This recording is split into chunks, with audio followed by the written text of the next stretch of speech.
Well, hey guys, welcome back. If you're new here, I'm Dr. Dray. I'm a board certified dermatologist. If you feel like your skincare routine is not making a difference, no matter how you try and modify it, it might not actually be your skincare routine per se, but rather your environment. Because in 2026, our skin is exposed to quite a bit. We're dealing with more pollution and different stressors from an ever-changing climate now more than ever. I want to take a moment to thank today's video sponsor, Abib, a Korean skincare brand you guys already know I am a huge fan of. I've been recommending their products across multiple videos, including the Glutathiosome Dark Spot Vita Serum, one of my all-time favorites, which we'll be talking about in today's video. By the end of the video, you're going to have a better understanding as to how environmental stressors impact your skin and what you can do proactively to address these issues in your skincare routine. Environmental skin damage refers to changes due to stressors, in our environment. In contrast to many skin issues, you can't quite point your finger to mom and dad and blame your,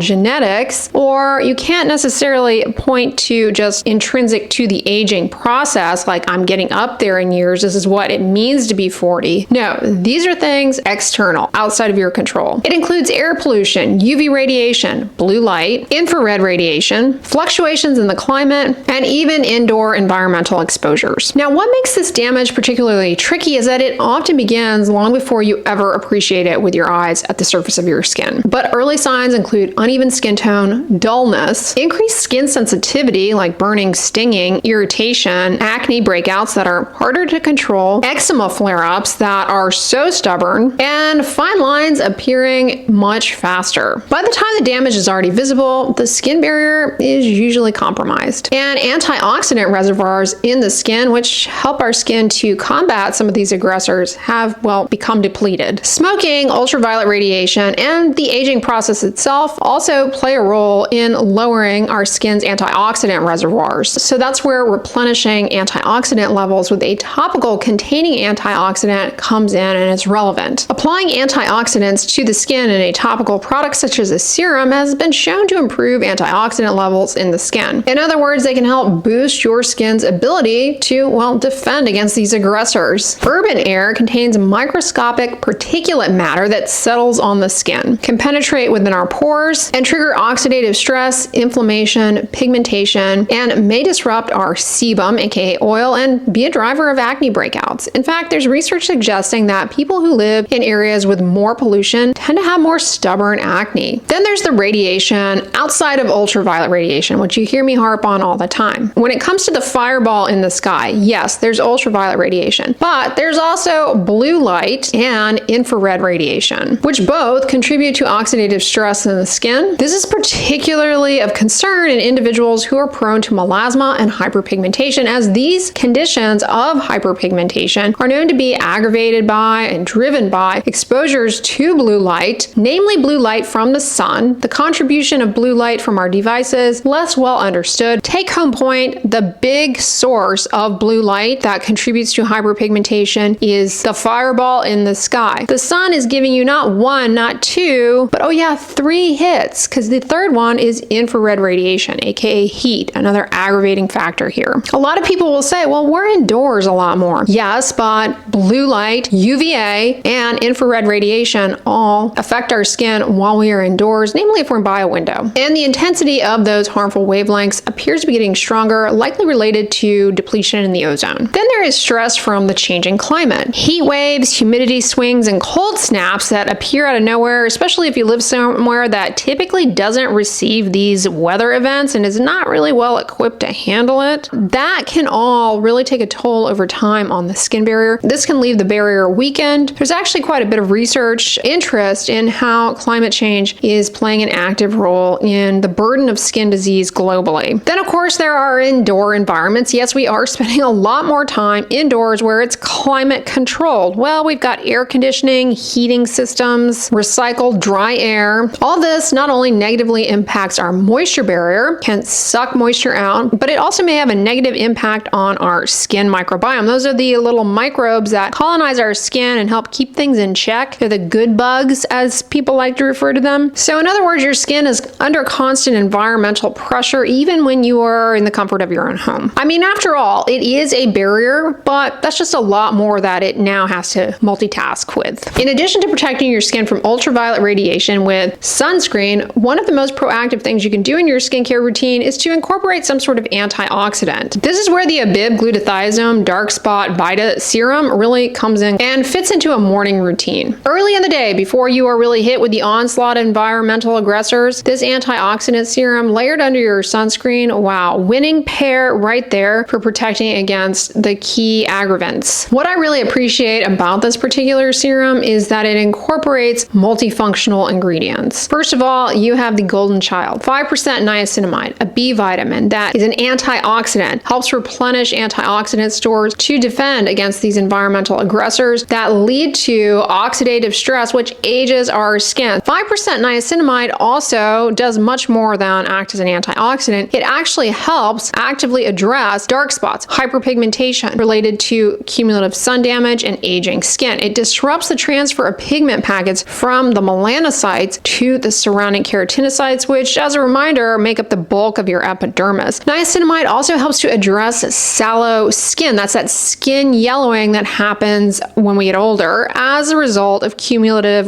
sun exposure and environmental aggressors, pollution, etc. And it also helps to strengthen skin barrier resilience, helping our skin be a better defense against the offense of environmental aggressors. This serum also incorporates 5% glutathione, another antioxidant, which when applied topically can help to improve antioxidant reservoirs in your skin. This powerful antioxidant can be particularly helpful for, boosting your skin's ability to handle the damaging insults that are thrown in its way all day without the unnecessary production of free radicals that prematurely damage proteins, lipids, DNA in your skin and play an active role in the skin aging process. This also has 5% vitamin C. It actually contains a few different forms of vitamin C, including ascorbic acid. Vitamin C can help, again, act as an antioxidant to defend against these environmental aggressors and also can help to address hyperpigmentation. Did I mention this has ferulic acid, another, yes, antioxidant? But the thing about ferulic acid, not only is ferulic acid by itself a good skincare ingredient, like good for the skin by itself, but it also helps the other ingredients, the other antioxidants in the formula to remain stable, which is a key formulation aspect because these ingredients are all wonderful, but they're not going to be helpful if they degrade in the product beforehand. This also has centella derivatives, compounds from centella, which are wonderful for acting as antioxidants, but also show benefit as far as wound healing and skin regeneration. It's fragrance-free, it's very hydrating, and helps also to support the needs of the skin barrier by helping with improving water content in the skin. The formula uses a unique capsule delivery system. I don't know if you can see that here in the B-roll footage, the cool little microspheres. Well, those are loaded with these antioxidants. The ingredients are encapsulated in a plant-based lipid bilayer. This enhances delivery into the skin. And the high-purity glutathione absorbs deep into the skin, targeting dullness, dark spots, and uneven skin tone. Glutathione, niacinamide, and vitamin C, they're going to work together, helping to improve overall skin brightness and diminish visible pigmentation. In other words, they can help get you more radiant, even skin tone. This is exactly the kind of antioxidant layering I recommend for a good defense against environmental offense. My other tip is to cleanse smarter, not harder. In other words, protection starts with cleansing, but not more aggressive cleansing. I recommend sticking to mild, fragrance-free, gentle facial cleansers. Don't go after those antibacterial bar soaps that are very drying, very harsh, and disrupt the skin's microbiome. Cleansers formulated with ceramides, hyaluronic acid can help to replenish skin's moisture, helping to preserve and maintain the skin barrier while removing dirt, pollutants from the surface of the skin. Lessening the burden of that stuff on your skin, especially at night before you go to bed, can really help your skin as far as the overall burden that it has to deal with in healing and recovery and repair and regeneration. The goal here is to remove stuff without stripping your skin's moisture barrier. Because if you overdo it and tax the moisture barrier, well, then your skin is left a lot more vulnerable. Antioxidants will perform best for you when applied to clean skin, but not to irritated, stripped skin. When it comes to cleansing your face, I definitely recommend doing it at nighttime. Some people find that they also benefit from washing their face in the morning, especially if you have oily skin. Not everyone needs to do that, and doing so unnecessarily may actually contribute to dry skin, but you'll kind of have to figure that out for yourself if that's something you need to do or not. When you wash your face, don't rub very hard. Don't scrub your face face aggressively with a washcloth. Be very gentle, as too much rubbing and scrubbing can, again, compromise barrier integrity. It doesn't necessarily get you any cleaner.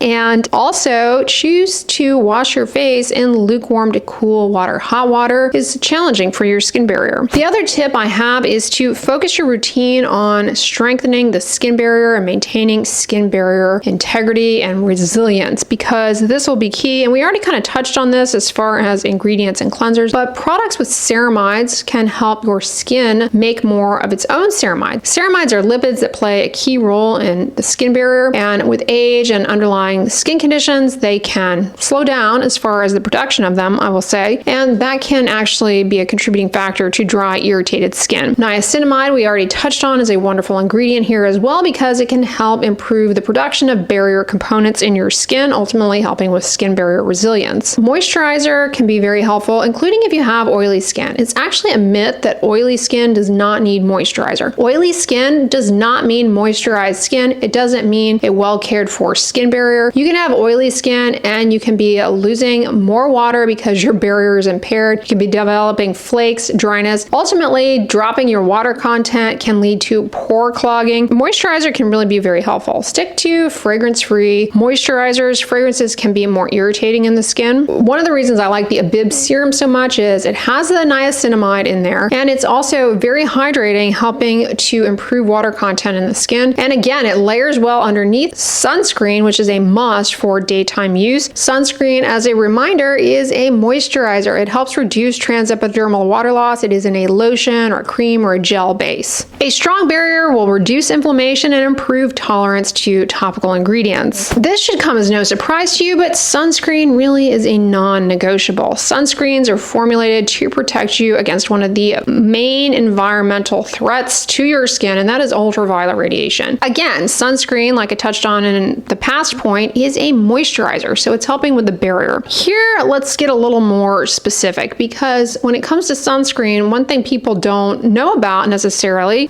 is that there are other ingredients in sunscreens that can step in and address some things besides ultraviolet radiation. And when we're talking about environmental aggressors, yes, sunscreens can actually contain antioxidants like niacinamide. Tinted sunscreens can be very helpful for specifically helping to protect against the blue light that comes from the sun. So the sunscreen itself has active ingredients that address the ultraviolet radiation from the sun, but if it's tinted, it will have these ingredients called iron oxides, which can help protect against the blue light part. Ultraviolet radiation from the sun and blue light from the sun. Both of those things drive stubborn hyperpigmentation, especially in people who have medium to deep skin tones. Like, these two things are really what can sabotage your journey to fading and clearing your hyperpigmentation. And so choosing a sunscreen that is tinted can be wonderful as far as getting you better results in the fading process. It's not all about skincare products and skincare routines. However, your lifestyle is really going to make or break your skin health and your skin aging goals, because skincare, it extends beyond the topical products. Nutrition really does matter. You can't eat a garbage diet of fast food drive-through window type meals every day, survive on sodas, and expect your skin to be well equipped with the antioxidant reservoirs to handle environmental aggressors. That kind of diet can leave the skin very vulnerable to glycation as it relates to environmental exposures. And guess what? That drives skin sallowness. So you want to make sure that you are getting a well-balanced diet that includes antioxidant-rich foods, fruits and vegetables. Omega-3 fatty acids can be game changers for the moisture barrier, for cutting down on dryness, irritation, and really helping your skin out a lot. These come from foods like fatty fish. They come from nuts,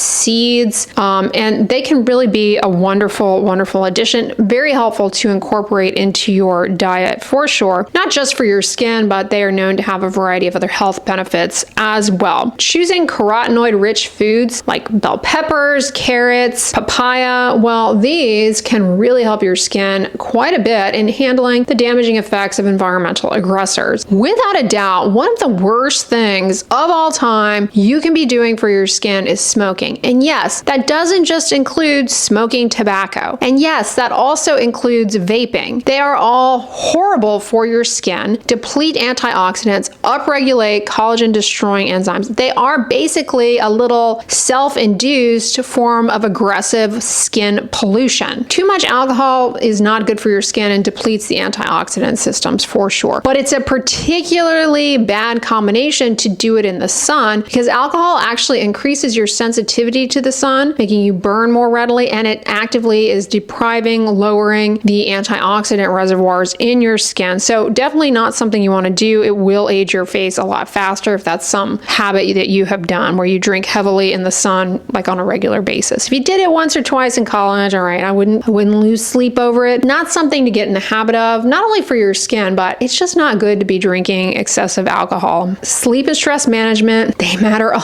lot. How is your skin supposed to begin to work away the damage if you aren't, well, sleep deprived? It can't. Your skin doesn't do everything constantly all the time. It kind of follows its own little circadian rhythm, and that includes certain things that tend to be more focused at nighttime. And that's where a lot of the healing and repair and recovery are actively happening while you sleep. Chronic stress increases inflammation and it weakens the skin barrier. Both factors together ultimately do not bode well for your skin's resilience in handling environmental aggressors. And again, topical antioxidants like the Abib Glutathiosome Dark Spot Vita Serum, they help to reinforce your skin's own antioxidant systems to combat oxidative stress from environmental aggressors. Let's go through some common myths and mistakes. Myth number one is, oh, well, I don't go outside, so I don't need to protect my skin. False. Of course, there are exposures through window glass when you're in your car, and honestly, no one is indoors 100% 24 hours around the clock. If you are, that's not actually healthy either, okay? But we all end up going outdoors to at least walk to our car. We do have some degree of exposures, and at least when it comes to ultraviolet radiation from the sun, we know that those little daily cumulative exposures, they add up. They add up. That's why it's recommended to wear sunscreen daily. The studies show that people who wear sunscreen daily, they get the most benefit out of it, as opposed to people who just wear it when they, well, quote unquote, are going to be outside.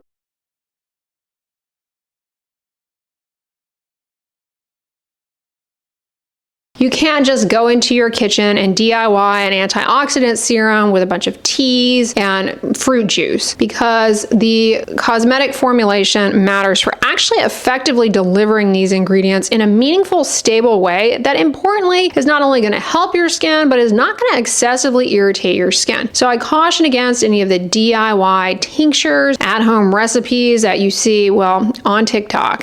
Myth number 3 is that exfoliating will protect you from pollution just by peeling away the layers. Exfoliation can definitely have an important role in a skincare routine, and I have a lot of videos talking just about this very topic, but overdoing it with exfoliation can compromise skin barrier integrity, lead to more transepidermal water loss, and ultimately does not bode well for how your skin is able to protect you from those environmental aggressors. Myth number 4 is I have oily skin, so I don't need moisturizer, and that is false. I will say though, it's kind of interesting, people who have oily skin, there is some evidence to suggest that their skin doesn't age as much. More research is needed on that, but suffice it to say, oily does not mean moisturized. Environmental skin damage is real and it's evolving. Barrier protection is essential. Antioxidant support is critical. Prevention always beats correction. And again, check the description box and the pinned comment because I will link the wonderful Abib Glutathiosome Dark Spot Vita Serum. Thank you, Abib, for sponsoring today's video. If you guys liked it, give it a thumbs up, share it with your friends, and as always, don't forget, sunscreen and subscribe. I'll talk to you guys tomorrow. Bye.